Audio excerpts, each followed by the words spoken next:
Well, maybe you've sensed it, that feeling that you're being watched. Well, the state has laws against stalking on the books, making it a felony. What if police don't recognize it? And what if it's a complete stranger who's bothering you? Tonight, Joe Conger and the I-Team investigates. Cynthia is moving. Her home, she says, has become a house of horrors. I feel that I've lost my mind. I've lost my life.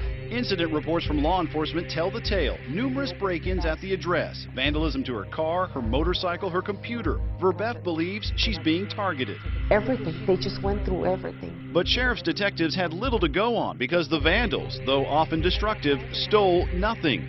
Even from her portable safe, drilled into and torn apart, the contents, the jewelry, remained untouched. Verbeth says her troubles didn't start until she met these two men. One would become her ex-boyfriend, the other was his partner in a San Antonio pain clinic, Dr. John Hall.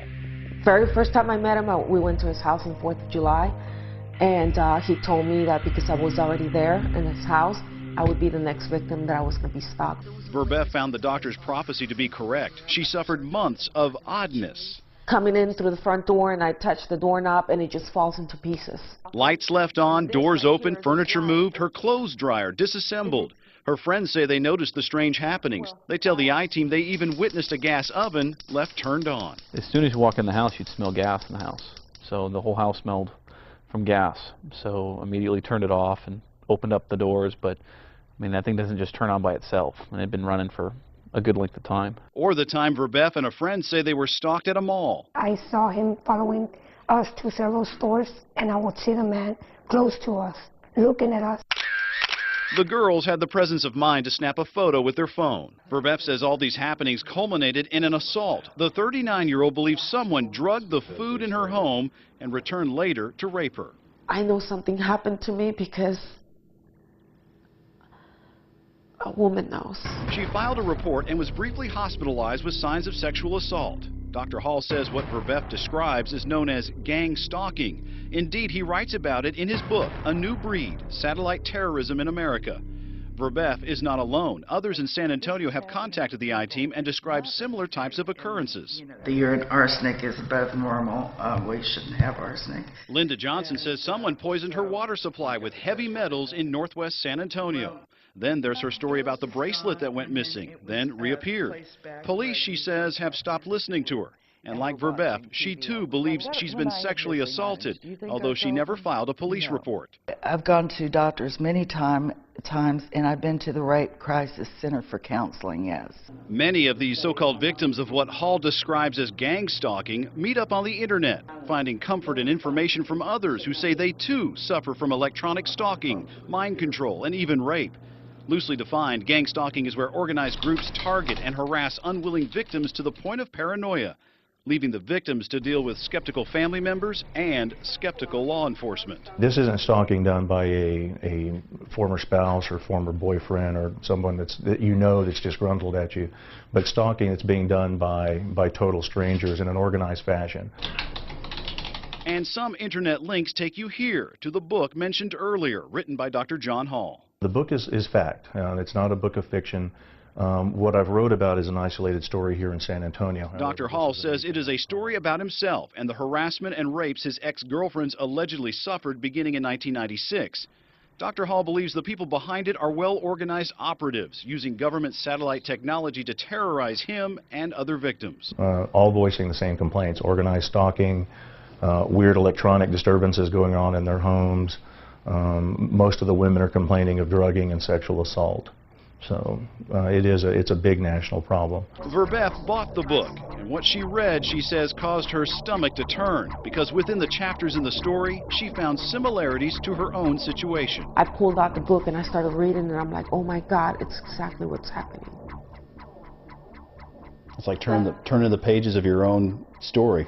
Everything. Remember the doors, windows, even the clothes dryer taken apart? Page 35, third paragraph, talks about reassembling appliances. The drugged food and rape? Page 52 talks of concealing Rohypnol, the date rape drug, in drinks and food. The account in Hall's book is chilling, and the I-Team uncovered some truth to his story. San Antonio police reports indicate there was a rape reported in 2007 in the same quad of condos where one of Dr. Hall's girlfriends supposedly lived.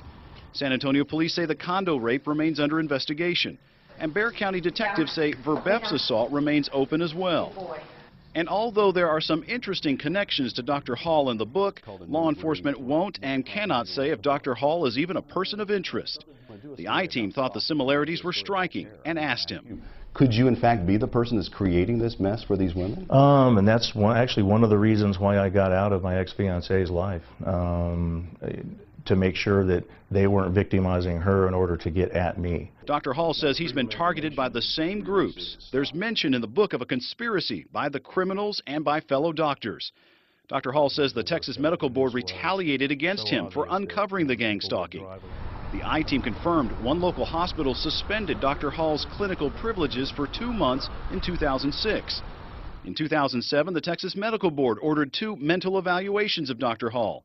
The first came back normal, but a second evaluation found a probable delusional disorder and ordered psychiatric treatment. And in 2008, Hall's license was suspended, this time when he tested positive for cocaine. In the book, he explains the operatives drugged him with cocaine periodically. Dr. Hall's medical license has since been reinstated. If you look nationwide, almost everyone that complains of this eventually gets sent to a psychiatrist. The psychiatrists don't look into the technology. They don't do any research into whether or not any of this is possible. With his book published, Dr. Hall is taking his message nationally. He's appeared on cable TV shows. Thank you so much, Dr. Hall. Late night radio. And our guest tonight, Dr. John Hall.